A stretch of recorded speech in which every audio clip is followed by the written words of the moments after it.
Hi guys, this is Veron and welcome to my channel. Today I will be sharing with you a video recorded by my husband about our relationship, where we meet, how we meet, and this is just a share for you guys to be able to know us as well and to get some tips in there and knowledge on whatsoever purpose you may use it.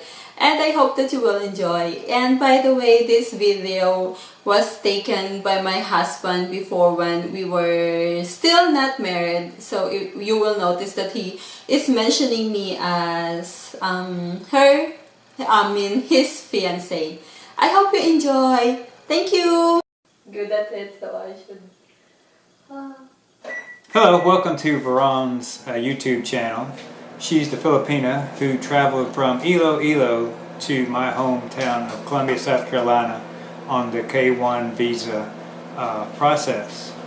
I'm Chris Robertson, her current fiance. We plan on getting married in July of 2019, but I think even before we talk about the K-1 visa process, we should first, in this video, talk about how we met and some of the advice that we can give potential couples from the Philippines getting together with a U.S. citizen. I met Veron via the Christian Filipina app. This is a paid application, and Filipinos can use the site for free. Americans can pay monthly, or they can get a special rate if they tie in for 6 months and I think 1 year. For Christian Filipina, I signed up for 1 year. But even before we talk about Christian Filipina, for the Americans out there, and maybe some of the Filipinos too, maybe you want to know why I chose Christian Filipina over some of the other sites. Previously, I used Filipina Cupid as my main source. I also used Asian dating as well. I was able to meet a Filipina using Asian dating, and I was able to meet several Filipinas using Filipina Cupid.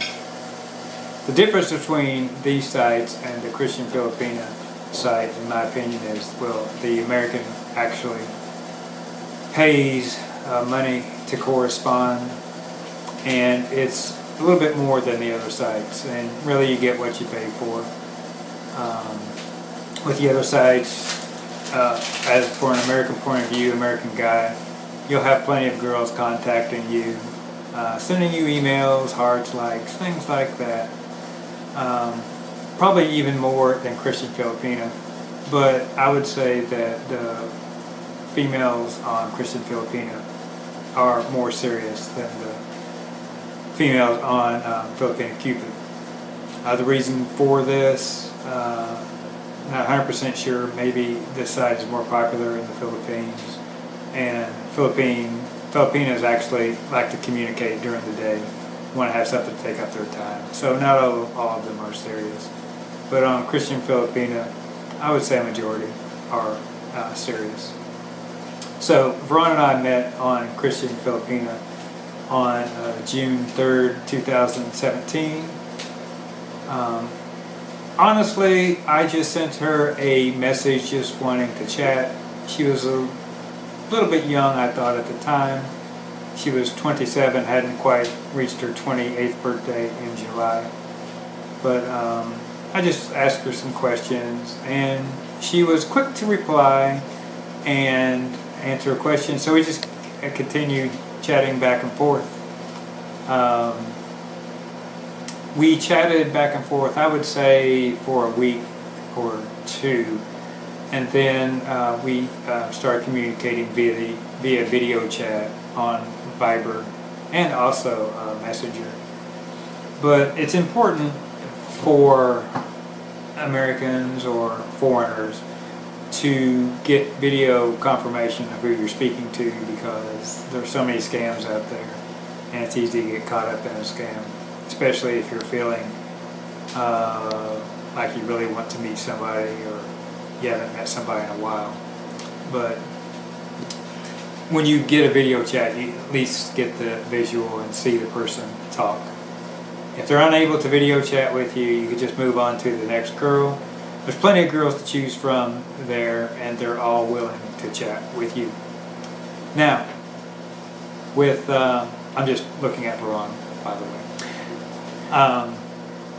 As far as Chris and Filipina goes, okay, so we chatted, video chatted, ended up for quite a long time before I was actually able to get on a plane and go to the Philippines. My workload prohibited me from going to the Philippines any earlier than November of that year. So it was about 5 months of video chatting, which I got to know Veron pretty good, and it was well worth the time invested in that. So when I finally met Veron in person, we already had a good communication going. So I met her in Iloilo, her hometown, and spent a couple of weeks with her there. A couple of months went by and I came back to the Philippines, and we spent time in Boracay and in Manila. And then there was another long period where I didn't see her, and I think we met up again. So that was from February 2018 until November 2018 that we went without seeing each other. So, but we had a strong connection, and we video chatted every day, and every day got to know her better and better. And then once I actually got back from the trip in February, I began researching the K1 visa process, and we'll get into that into the next video about what I went through. Ended up using the website, what was the visa? Rapid Visa. Rapid Visa. And we'll talk about why I chose Rapid Visa and why I chose to pay instead of doing the information, providing information to the proper Homeland Security myself. But we'll do that in the next video. This is just a quick video about where we stand so far, how I met Veron, and our communication and meeting. See you next time. Bye bye.